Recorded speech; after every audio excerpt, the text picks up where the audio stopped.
पिछली press conference हुई थी 16 मई 2026 को और उसके बाद करीब एक महीने बाद इसका आयोजन किया गया है।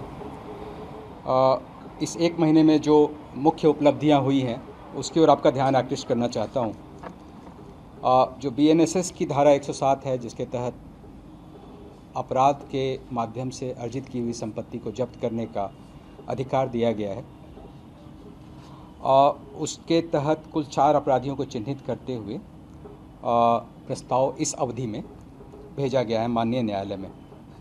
उसी प्रकार BNSS की धारा 126 और 135 जो CRPC की धारा 107 और 116 के इक्विवेलेंट है, उसके तहत भी इस अवधि में करीब 1,16,042 व्यक्तियों के विरुद्ध कार्रवाई की गई है एक महीने में, और 25,284 को बंद पत्र की कार्रवाई की गई है।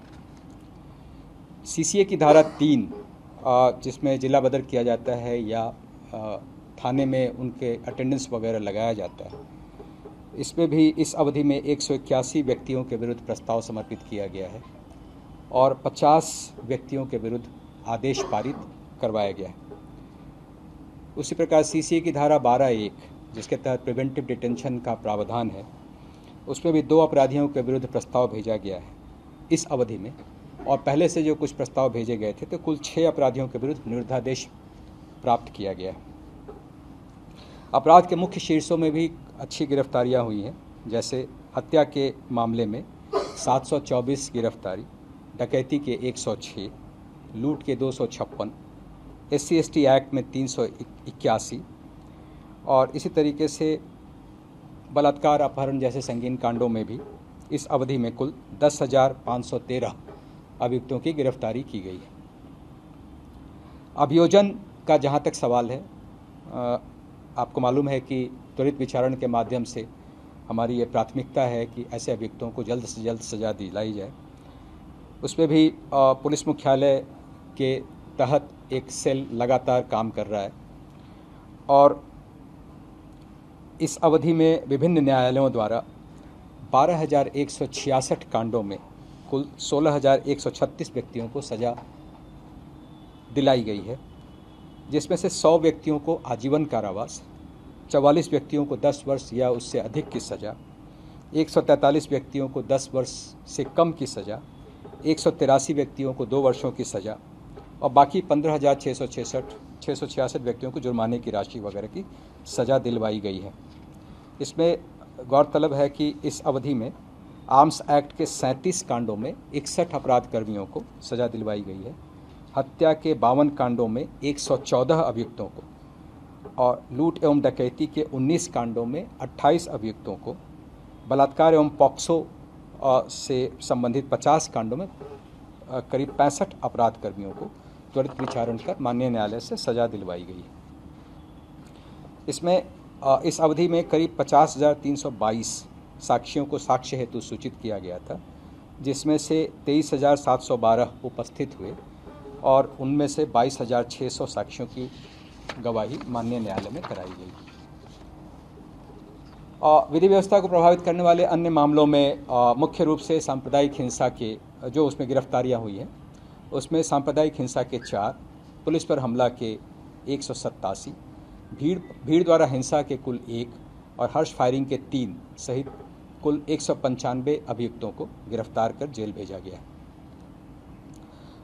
हमारे स्तर से अपराध नियंत्रण हेतु समकालीन अभियान भी चलाया जाता है। इस अवधि में उसकी मुख्य उपलब्धि है कि करीब 86,308 वाहनों की जांच समकालीन अभियान के दरमियान की गई है और इनमें से 8,604 यानी करीब 10% वाहनों का विभिन्न आरोपों में, विभिन्न अवमानना के मामलों में जो रूल नहीं फॉलो कर रहे थे उस मामले में शमन किया गया है।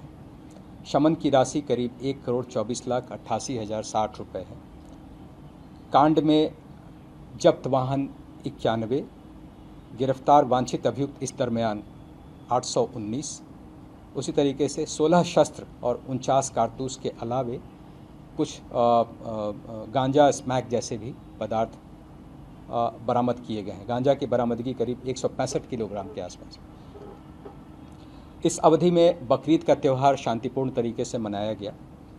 विशेष उपलब्धि रही राजगीर मलमास मेला का शांतिपूर्ण तरीके से संपादन। इस मलमास मेले में करीब 3 करोड़ 82 लाख श्रद्धालुओं का या पर्यटकों का राजगीर मलमास मेला में आगमन हुआ और इसमें बिहार राज्य के अतिरिक्त महाराष्ट्र, छत्तीसगढ़, हरियाणा, उत्तर प्रदेश, राजस्थान, झारखंड, मध्य प्रदेश, उड़ीसा, पश्चिम बंगाल, असम, सिक्किम और गुजरात के साथ साथ नेपाल से भी काफ़ी संख्या में श्रद्धालु आए। इसका संपादन संचालन एक बहुत बड़ी समस्या थी, खास करके इतने बड़े फुटफॉल को ध्यान में रखते हुए। इसलिए 24x7 3 पालियों में लगातार लगभग 1200 दंडाधिकारी और पुलिस पदाधिकारी के साथ साथ 5000 पुलिस बल इसके शांतिपूर्ण निष्पादन के लिए लगाया गया था और उसके सहयोग के लिए टेक्नोलॉजी की भी सहायता ली गई थी। करीब 426 सीसीटीवी कैमरे इस पूरे क्षेत्र में लगाए गए थे। इसके साथ साथ राजगीर शहर एवं आसपास के क्षेत्रों में भी सुगम यातायात संचालन एक बड़ी समस्या थी, जिसके लिए विशेष ट्रैफिक प्लान तैयार करके उसको सफलतापूर्वक लागू किया गया। उक्त मेला के अवसर पर कोई ऐसी अप्रिय घटना नहीं हुई, छोटी मोटी घटनाएं हुई जिसका कानूनी तरीके से उसका निष्पादन कराया गया। इसके अलावा विशेष उपलब्धि के तौर पे कुछ आंकड़े हैं जिसके बारे में, इसमें नियमित हथियार 1 बरामद हुआ है, कारतूस 1356, बम करीब 10 बरामद हुए हैं, मिनीगन फैक्ट्री 5, जाली मुद्रा करीब 1,41,200 और 50,000 की नेपाल करेंसी, हेरोइन, गांजा वगैरह भी बरामदगी हुई है, जिसके बारे में आपको डिटेल में बता दिया जाएगा।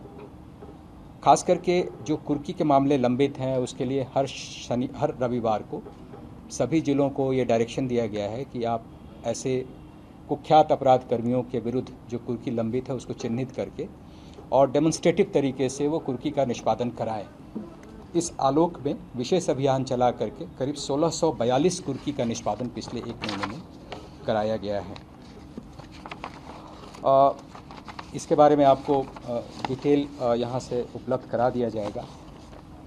अब आपके यदि कोई प्रश्न है तो उनका स्वागत है। जैसा कि आप जानते हैं, नीट की जो है ये दोबारा परीक्षा कराई जा रही थी और ये एक बड़ी चुनौती के रूप में हमारे सामने था, लेकिन ये बताते हुए हर्ष हो रहा है कि ये परीक्षा बहुत शांतिपूर्ण तरीके से हो गई, संपन्न हुई और इस बीच में पुलिस की सक्रियता ऐसी रही कि लखीसराय ज़िले में बड़ी संख्या में सॉल्वर्स, जो डमी कैंडिडेट्स होते हैं, स्कॉलर्स जिसको आप बता सकते हैं, वो पकड़े गए। 9 करीब डमी कैंडिडेट्स ऐसे पकड़े गए। इसमें 3 सेंटर से ये 9 लोगों की गिरफ्तारी हुई। एक ओरिजिनल कैंडिडेट संजीत कुमार भी पकड़ा गया। एक अन्य गया मेडिकल कॉलेज का अर्पित राज, जो कि इस पूरे मामले का सेटर था, कुछ मामलों में उसकी सेटिंग थी, वो भी पकड़ा गया। इसके अलावा बायोमेट्रिक वेरिफिकेशन से संबंधित जो स्टाफ होते हैं उनकी भी 18 की संख्या में गिरफ्तारी हुई है और ऐसा आरोप है कि ये इस तरह के डमी कैंडिडेट्स या स्कॉलर कैंडिडेट्स के साथ मिल करके और बायोमेट्रिक वेरिफिकेशन प्रोसेस को कॉम्प्रोमाइज़ कर रहे थे। उस आरोप में इनको पकड़ा गया है। इस संबंध में 2 कांड दर्ज हुए हैं। कवैया थाना कांड संख्या 244-26 और 245-26, जिसमें आगे अनुसंधान जो है वो कराया जाएगा और इसकी सूचना सभी संबंधित पदाधिकारियों को इंक्लूडिंग नीट कराने वाले एनटीए ऑर्गेनाइजेशन को भी दे दी गई है। सेंटर के लोगों की भी मिली भगत थी सर? मैंने अभी सेंटर के बारे में ये जानकारी नहीं मिली है। मैंने ये बताया कि जो बायोमेट्रिक वेरिफिकेशन सिस्टम में आउटसोर्स्ड कर्मी लगे हुए थे उनकी मिली भगत सामने आई है और उसी आलोक में 18 लोगों को गिरफ्तार किया गया। गिरफ्तार किया गया है तो स्वाभाविक है कानूनी प्रक्रिया जो है आगे चलेगी, उसमें कांड भी दर्ज किया गया है।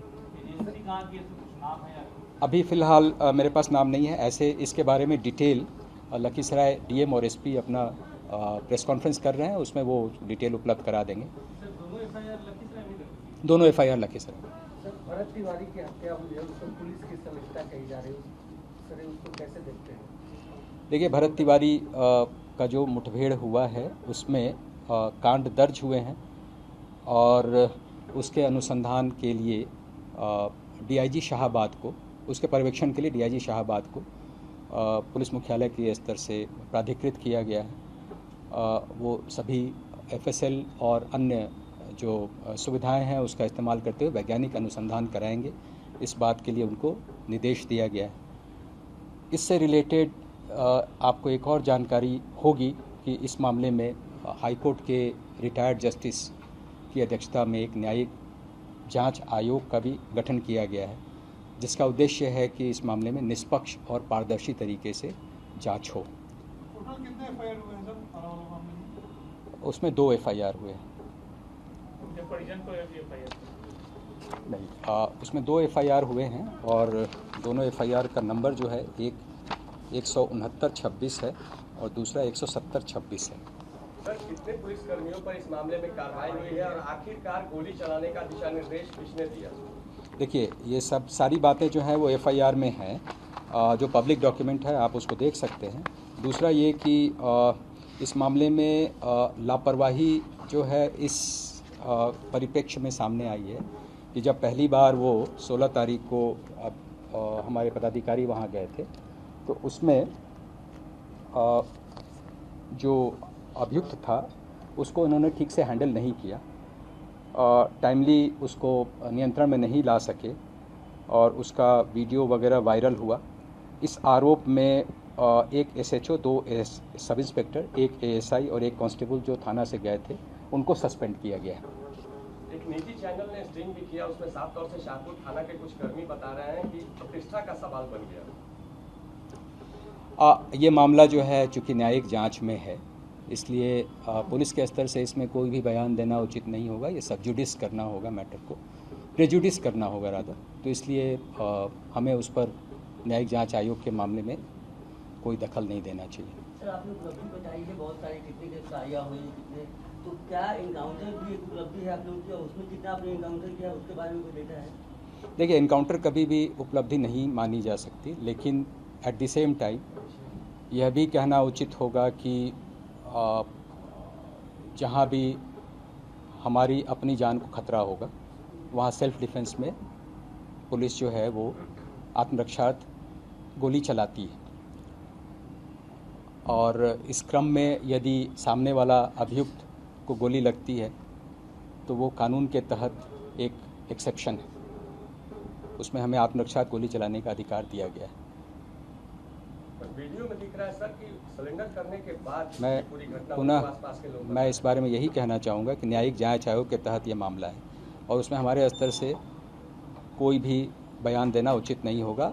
डीआईजी शाहाबाद इस कांड के अनुसंधान के लिए प्राधिकृत किए गए हैं, हमें उसका इंतजार करना चाहिए। सर मशहूर एक्टर पंकज त्रिपाठी के भाई पर हमला हुआ है, पटना एडमिट कराया गया है, क्या है पूरा? वो ज़मीन विवाद का मामला है और कुल्हाड़ी से उन पर वार हुआ और जो इसमें शामिल अभियुक्त था उसको गिरफ्तार भी कर लिया गया। क्या परिवार के लोग हैं जो पारिवारिक विवाद बताते हैं? बताया जा रहा है, अभी उसकी डिटेल आनी बाकी है, लेकिन जो अभियुक्त इसमें शामिल था उसको गिरफ्तार कर लिया गया है, कुल्हाड़ी भी बरामद कर ली गई है। बेगूसराय, पटना और नूरसराय इन तमाम जगहों पर महिलाओं के साथ हत्या हुई है, उस मामले में क्या करना है?